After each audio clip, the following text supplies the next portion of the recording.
asalaamaaleykum mbokki téléspectateurs yi nii seetaan ñu ngi leen di nuyu di leen ziare di leen jox kenn ku ci nekk sa wàccuwaay di leen wax ne ba tey yéen a ngi ànd ak seen télévision seen Zoom TV nekk fii ci diwaanu Njaareem comme ni leen ko faral di defee rek nu ñëw ak yéen ci seen deuxième numéro li nga xam ne mooy émission bi ñuy wax li ci dëkk bi nag suñ koy wax mën na ne doomu dëkk bi rek lañ ciy dalal yàlla dogal bi nekk deuxième numéro bi nu dalal fi kenn ka nga xam ne nii kenn la ci ñun di sunu naataango nu bokk métier di ci liggéey di ci yëngu mu nekk kenn ka nga xam ne aussi ku engagé wu la ci Diourbel ndax li muy liggéey gis nañ ni mu ci mel sans complexe di ci dem ak gëm-gëm ak pas-pas nu koy wax Cheikh le professeur ni ngi lay nuyu. waaw Bara maa ngi lay nuyu di nuyu téléspectateur seen Zoom TV nekk site internet ak télévision bu am solo bu région de Diourbel bàyyi xel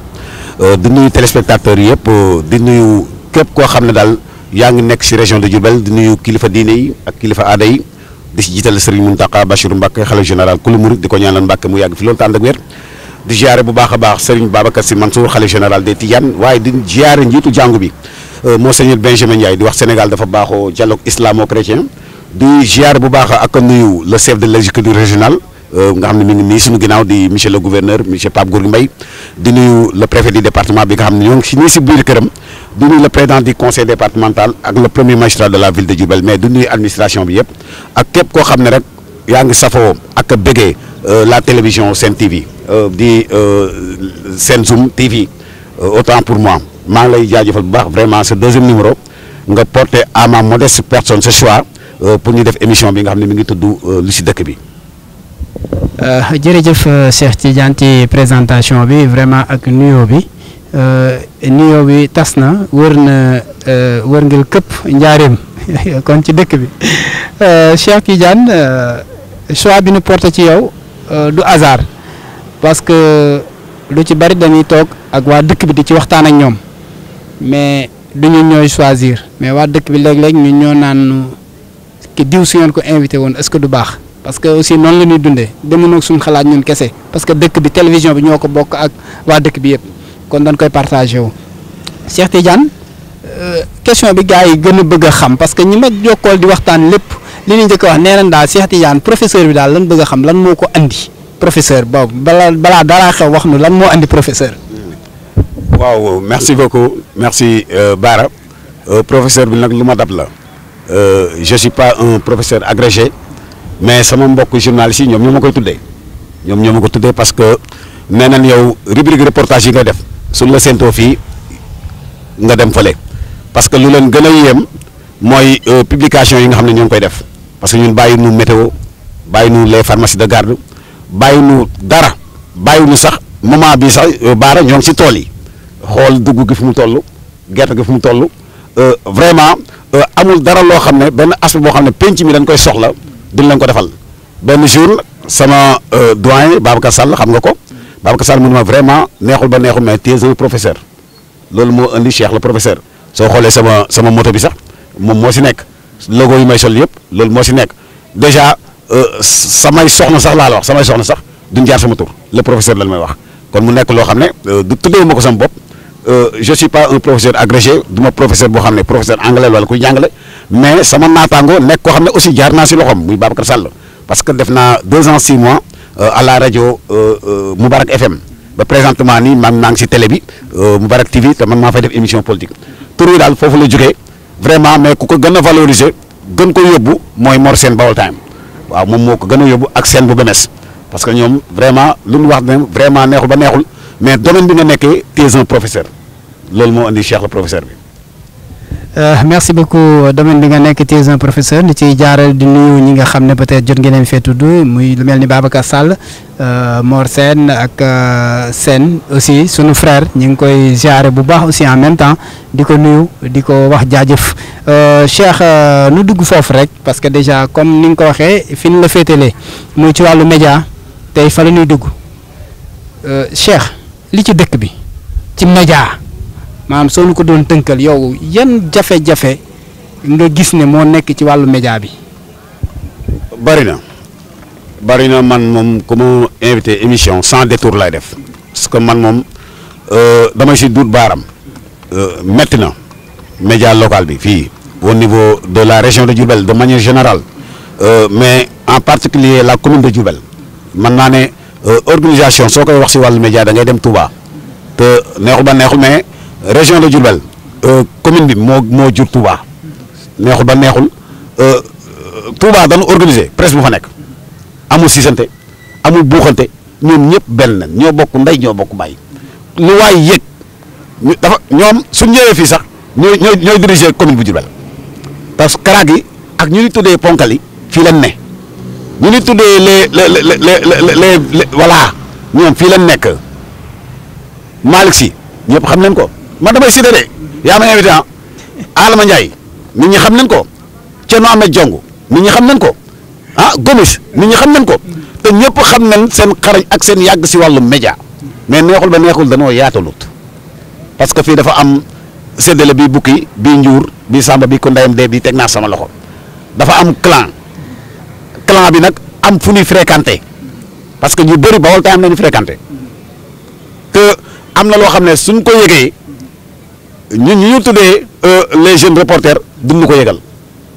man moom ñemewuñu ma man moom lu xew dañ may yëg su ma yëgul adjoint au gouverneur wax ma kilifa yëgal ma waaw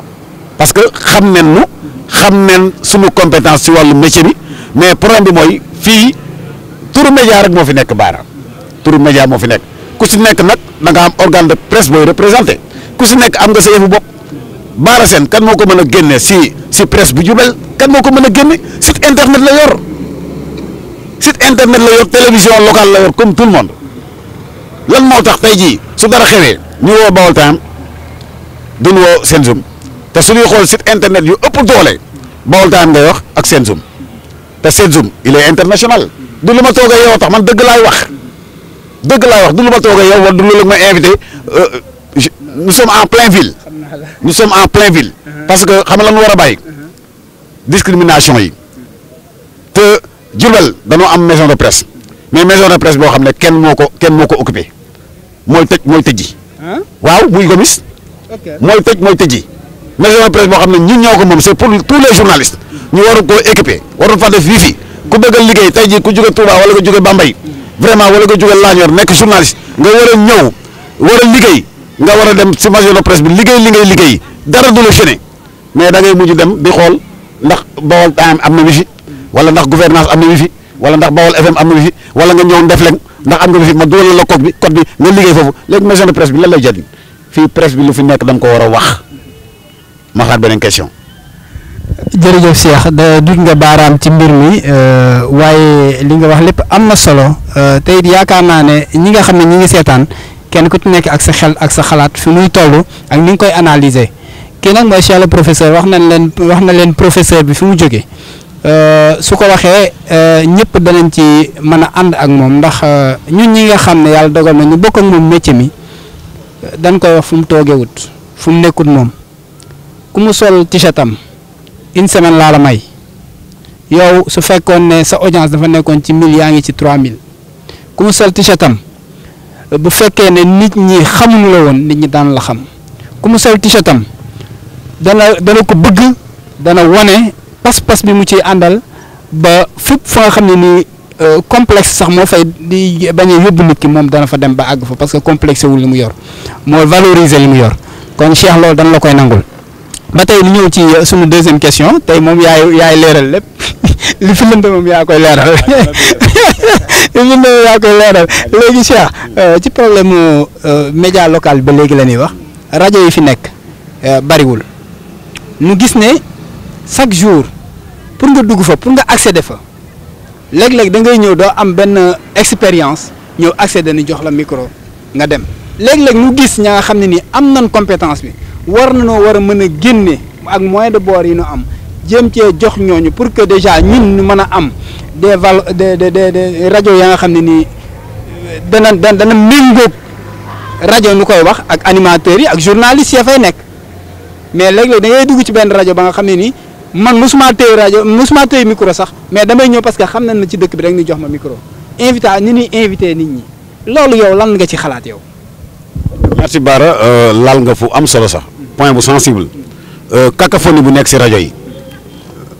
daanaka moo nekk si site internet yi du lu ñuy làmbatu parce que wax nga ko rajo communautaire bu fi mujj Migrant la Migrant FM moo fi mujj Bawol FM mi ngi fi RTS mooy ndey rajo yi Moubarak a ngi fi Ndefleng a ngi fi Ndiob FM mi ngi fi mais aussi Tooki FM mi ngi fi mais yenn saa da ngay rus man RFM laay déglu de man du ma déglu rajo yi du caaxaan si débat les grands débats. lu ko waral loolu li ko waral parce que mooy programme bi baaxut ñi jiite rajo yi xamul dara ngeen baal ma quoi ñi jiite rajo yi vraiment danoo jiite rajo yi nii rek parce que xëy na Ndefleng rajo Mbayar la. am na ku dëkk Mbayar nekkoon na RTS yàgg na fa te mooy sama patron mooy sama directeur mooy sama patron yàgg na RTS def na fa 20 ans de service comme reporter tey jii séeréer yi tëj neen rajo ñu tuddee ko Mbayar yàgg na rajo ñu jël ko jox ko noonu la demee Diagne mi bi Bawol FM la même chose xamuñu programme te aussi seen chef de programme moom moo yor programme rajo directeur rek la. musuma gis directeur bu dem reportage musuma gis directeur bu dem ay CRD di jël ay per jëm dama ne xam nga lu nekk fii suñ ko naree wax duñ fi juge en tout cas rajo yi seen programme benn programme la soo jàppee Ndefleng FM li nga fay déglu soo zappee dem Bawol FM même programme la soo demee RTS même programme la nga dem Migrant même programme la looy déglu doomu aadama sax da nga soxla sax sa bët yi di xool ay couleur tey soo xoolee couleur vert fee nga xool couleur rouge gannaaw suba nga xool couleur jaune mais même couleur gi nga rajo xam nga rajo dañ koy xam man kenn du ne Cheikh le professeur émission yi muy def à la télévision wala à la rajo kenn du ma cëm kenn du ma jëppi parce que li may def dama ko xam dama ko mën dama ko maîtriser du ma talonné yow invité naa la rajo ba ma la invité yow ak madame Kane laa boole invité émission boobu nan la demee doyaloo jubal doyalu parce que l'homme qu'il faut à la place qu'il faut parce que su ma invité bopp xam na ne ki ma invité bopp la parce que xam nga tamit invitation day level yi day tolloo quoi mais soo invité koo xam ne levelam dafa baax yow sa level kawe mais émission dafa mën a am rajo yi seen programme nañ ko changé programme 1960 ba tey leen fii gis su neexu dëgg-dëgg soo fi génnee rajo Zik FM génne fi RFM rajo yi nekk Dakar saa laa wax soo leen fi génnee wax dëgg yàlla rajo yi moom dañuy théâtre rek soo dégloo émission 13h su 14h 15h amee bu jarul nga koy déglu parce que lu am fee mooy am fee musique rek lan xam nga seen programme baaxul ñoom daal gën a nga ndam ak gën a ma nan xamul benn programme émission santé doo ko fi dégg.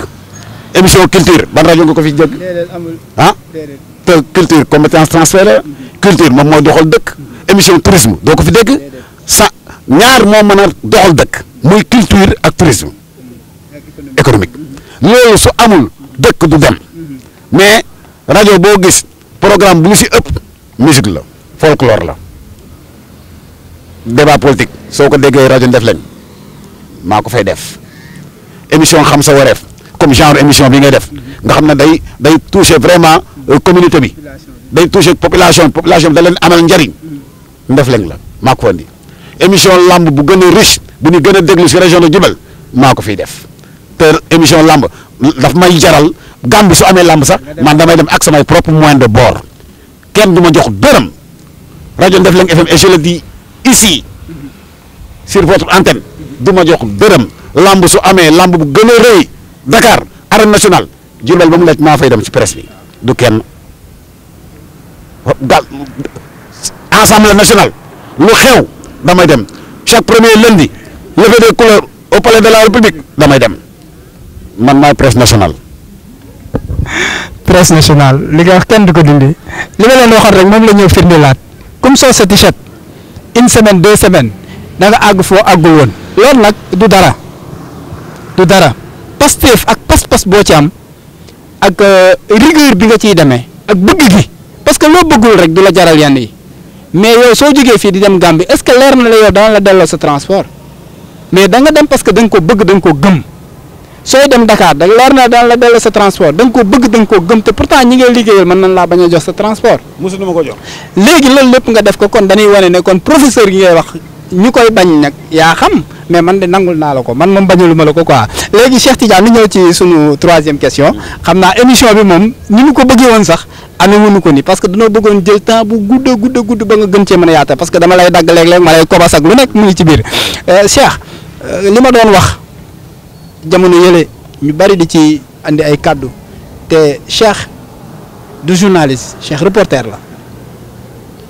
est-ce que jotut tey nit ñi xàmmee qui est journaliste qui est reporter qui est caméraman qui est technicien parce que ku jóg ñu ne la journaliste soo demee def sa yombe parce que tey jii man bu ma tuddee journaliste ma dem bind mënu maa bind li ma bind xaw ma ko sans pour autant mu jaar sama rédaction su ma defee erreur pourtant dañ naan journaliste yi la lu ci mën di xew dañ naan journaliste yi kon nañ jox kenn ku ci nekk wàll bi nga moom loolu de laa fi waxoon coow bëgg a jib ak yu ma la mënta wax te man pareegu ma parce que xam naa ne après incha allah danaa ñëw ci beneen numéro ba nga xam ne nii uniquement pour ça la Cheikh looy wax ci loolu ci maanaam qualification yi ni ñuy war a qualifier kenn ku ci nekk fi nga féete. dan laa yeb rek dan la yeb wala ñu contre la loolu la rek wala neexoo leen mais li nga wax moom la Ndakaaru wax moom la Thiès wax moom la Fatick wax moom la Kaolack wax presse bi yëpp loolu leen wax parce que xam nga métier journaliste soo defee 10 ans d'expérience si benn organe de presse mën nañ la tuddee ku bokk si presse bi mais journaliste homme de média mais journaliste c'est autre chose journaliste même soo defee formation bi même da nga si am qualification mais caméraman sax journaliste nañ koy wax nga ko reporter ñun ay reporter lañ ay reporter lañu mais am na reporter journaliste parce que tey caméraman mën na bañ a am un reporter nekk un cadreur rek mais day dem jël son ak micro mais kooku c'est un cadreur du journaliste day jël son technicien bi lan mooy métier lu dul monter dagg son defar nekk studio loolu mooy métier mais technicien boobu kenn mënu ko gën ci homme de média mais c'est pas un journaliste le cadreur c'est pas un journaliste journaliste da ngay jaar CESTI soo jaar CESTI di nga am benn formation boo xam ne leer na la war ngaa mën a am qualité journaliste damay citer ku mel ne Mamadou Mouhamed Ndiaye da koo dab ku mel ne Pape Ngagne Diagne da koo dab mais am na si qualité te ñëpp naw nañ ko si li muy def benn man nii ñëpp naw nañ si ma def parce que loolu lépp xam nga lan la man nga bañ a doon journaliste di gëstu di dugg si larouche yi di dugg si internet bi am loo xam ne xam nga ko lu journaliste bu nekk en formation de métier xamul mais dama ne animateurs yi comme xoolal rajo télévision Futurs Médias Pape Cheikh Diallo émission politique yu gën a am doole ak débat yu gën a am doole moo ko def mais animateur la mais dafa am expérience mais c'est pas un journaliste loolu est-ce que journalistes yi aussi war nañu xool seen bopp di bàyyi yenn animateurs yi di doxal si rajo yi journalistes yi ñoo war a xool seen bopp baara. jërëjëf Cheikh Tidiane ci leeral yi vraiment ñu ngi leen di remercier bu baax di leen wax ne ñu ngi ànd ak yéen chaque jour toujours ci Senzoom TV ci seen émission li ci dëkk bi comme ni mu ko waxee rek am na ñoo xam ne nii jaaruñu CESTI mais lu ñu bind suñ ci paree ñëpp ne askay parce que gis nañ fii tey jii su ma lay jox exemple ku ci mel ni sama caméraman tey moom caméraman la quoi Alassane Diallo c'est un kenn ka nga xam ne nii la vraiment dañ koy remercier de passage parce que boobu ba léegi lu ci ëpp ci li nga xam ne peut-être ñoom mooy liggéey bi moom moo koy doxal. moom il est le directeur ba pare wëlbatiku dynamique kenn ku ci mel ni de passage dama ko wax muy Jong Thierno Ahmed Jong kooku su ma la fàttalikoo la bind na benn journal ba nga xam ne ni 8 pages la mais amul benn erreur bu ci nit ak foofu fu mu mën a nekk nag Ndakaaru fépp ci àdduna bi ak Sénégal gépp ku ci mën a cuuj baaraam ne lii erreur la mbaa lii wër na ko woon defee di kon loolu dama koy nangu ci li nga wax noonu am na ñoo xam ne jaar nu CESTI mais macha allah yal na ne yàlla lafal cat. Vraiment ñi ngi andi seen contribution bu baax a baax di leen remercier de passage suñu dernière question mën naa ne mbaa avant dernière question politiciens yi ak média local bi loolu ci mën a andil. mën noo ñàkk bañ a ànd mais man ànduma si kenn du ma si ànd ak kenn man dama siy dañ j'ai mes raisons aussi parce que mën nga boole l'utile à l'agréable mën na nekk parce que politique kenn mënu ko wax te du tudd journaliste ñooy ànd waaye du ma reenandoo ak ñoom du ma leen fréquenter pour man li xew cacophonie bu am si métier bi politiciens yi ñoo ko indi ñooy jaxase journaliste parce que docteur Souleymane Soumaré am na journaliste am Moustapha Gueye am na journaliste am Sayer Diop am na journaliste am Ibrahima Bakatine am na journaliste am ainsi de suite ku nekk da ngaa am sa journaliste bu bopp ba si Pape Thiam Diourbel d'abord ku si nekk da nga ne kii mooy sama presse mooy yor sama communication mën leen ko bañal ah mën leen ko bañal mais bu ñu jaxase média bi ñoom métier leen ko def ñoom politique ñun média bi lii suñu métier la bu ñu nangu ko ñu diviser te conseil bu may jox presse bi de manière générale laa wax mooy ñi nga xam ne dañu féete mag nen yaatal nen boole ñëpp parce que mënoo nekk si benn métier éternellement ñoom dañuy buux ñun dañuy ñëw ñun ñooy kose xoolal presse Diourbel sunu loxo bii lay mujj kenn mënu si dara génération Baara Sène génération Talla génération Mor Sène ainsi de suite foofu lay mujj mais nen rafetal nen bàyyi clan yi ñuy def si presse bi nen bàyyi kii organe bi la nekk dañ koo xeebal lay nuru quoi xeebal lay nuru te wërsëg bi ngay jëli moomoo ko dañ la koy jox te nen bàyyi politiciens yi ñuy dunguru nen ko bàyyi nen bàyyi politiciens yoo xam ne suñ leen di poser question ay question yu neex question yu ñu préparé koo xam ne da lay woo na la lii ak lii laa bëgg nga posé ba nga nangu ko waaye yow su ma sa mbubu journaliste bu yàq dara journaliste demal nga politique yi journaliste fekkee da nga nekk métier bi da nga fi nekk pour la population da nga war a nekkal penc mi askan wi nga fa war a nekkal man amul benn politicien bu mu mus a taxaw sa kër et je le dis à la télévision Senzoom TV man la may ma ceeb wala may ma nangam faalewu ma leen parce que yor na sam wërsëg nit li nga nekk da nga siy diñ nit li nga nekk da nga siy diñ nit li nga nekk da nga siy am fulla am ci fayda loolu tax ñu lay respecté amul politicien bu ma jël sama téléphone wala doo ma jël parce que njariñ laa lay doyee ma la damaa soxla nangam wala damaa soxla ceeb wala damaa bëgg nga fay ma liyaas musul am te du am Sangoulé mooy sama baay moo la njëkk politique fukki ji di yoon Abdoulaye Wade su daan ñëw Diourbel suñu biir kër lay dal. Sangoulé Ngom mooy sama papa amul lu mu def si politique ay Aminata Tall liggéey gis ak amul kenn ku mu si formé wut moo leen formé te kenn du ne Diourbel ne politique tudd Abdoulaye Wade te tudd Sangoulé mënul nekk mel na nga ne région de Diourbel doo tudd Touba mënul nekk mooy Sangoulé te sama papa def na politique ba ni ko yàlla yóbboo yàlla na ko yàlla yërëm musuma politique sama mag Sémou Ngom ñëpp xam ne que c'est un politicien mais musuma politique musuma ko faral barke dem laa ko invité télévision bu Barke TV ça fait 3 jours mais luy yeneen politiciens yi daj xaw ma ay affaire de xaw ma kii ñoo bokk bàyyi sama mag la dafa tàng jër fi ko dem ba émission bëgg mu jeex waaw ku bàyyiwul sa mag yoo bokk ak bàyyi di nga bàyyi ay ñeneen ñi dama ne conseil bi ma jox mag ñi nga xam ne ñoo jiite presse bi nañ yemale nañ nekk benn. lan nga gis na rafet solution bi mooy maison de presse bi ñu tijji ko woote réunion dafa woote waat assemblée générale woote waat réunion ndax dañu woote li ñu woote gëmuñu ko gëm-gëm amu fa. boobu ñu ngi doon waaj a dem barab. dafa am lu dem dafa am lu dem dóor. waaw kay te lu dem dóor ndax xaw ma dóor nañ ko wala dóoruñu ko man xaw ma si dara. dem nañ daal waaw. ministre de la communication. woo na leen. Abdoulaye Diop xaw ma lu leen jox xaw ma lu fi andi man rendre ma compte yow rendre ma la compte te réunion yëpp teew nen li fa nekk nag nit lu waay def sa bopp. est-ce que jotul nag autorités yi moom tamit dugal ci seen loxo. c'est le chef de l'exécutif régional moo war a woote moo fi représenté le chef de l'État moo fi représenté ministre de la culture muy le gouverneur Pape Gorgui Mbaye mais il faut gi nga xam nga suñu bàyyee nii rek ak suñu bopp presse bi li fi nekk du fi jóg te Cheikh moom su bëggee wax kenn mënu ko tee wax parce que faale aussi kenn te j'assume mes responsabilités yow lan yàpp mais émission bi su jàllee man na ma kenn woon na ma loo wax su boobaa mu dégg ngat ngi noppam. émission bi bëgguma woon mu jeex quoi si dañoo ñëw ci thème émission bi vraiment te émission bi dafa neex émission bi neex na vraiment andi nga ciy leeral te vraiment wax dëgg yàlla li nga fi wax amul kenn luñ ciy dindi sincèrement parle du li ma la invité moo tax mais li tax ma porté la sama choix ci yow xam naa li tax parce que dañuy diisoo dañuy waxtaan ci lu bëree bëri man ak yow léeg-léeg mu jaaroo taal ba nu mu tuddee si sax parce que dëgg rek la ñuy wër man noonu laay ànd ak nit lu ma métti li ma la sañ a wax aussi man leer na ma ne amul kenn ku la ko sañ a wax ci journal ci métier mi parce que maa jàkkaarloo yow ne la si yàlla léegi même ci biir nit da ngay ree jàll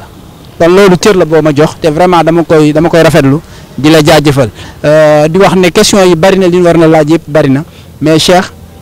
loo bëgg a tàggoo parce que war nañoo dugg aussi ci question yu bari ci wàllu commune bi seen taxawaay ci wàllu média local bi ni leen war na accompagner parce que déjà am na ñaa xam ne ni warteef la ci ñoom ñu war a accompagner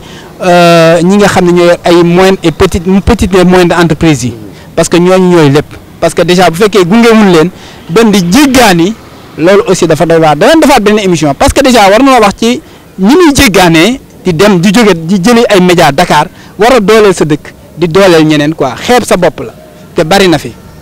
bari na ñoo xam ne signé nañ ay contrat à Dakar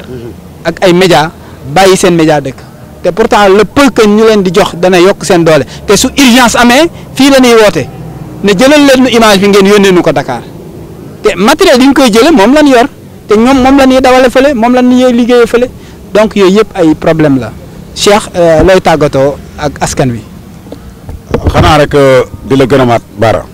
vraiment di rafetluwaat émission bi di wax ne émission bi ñoo ngi si woo partenaires yi ñu booster ko parce que li si dëkk bi la te li si dëkk bi waa dëkk bi rek ñoo ko war a wane mais na ànd ak dëgg parce que yow moom fekkee yaay présenté émission bi dëgg rek moo fiy génn quoi parce que nitu dëgg nga loolu tax bëriwoo soppe nañ ko wax te dund parce que yow bëriwoo soppe parce que mënoo bëri soppe parce que nit ñi dañoo foo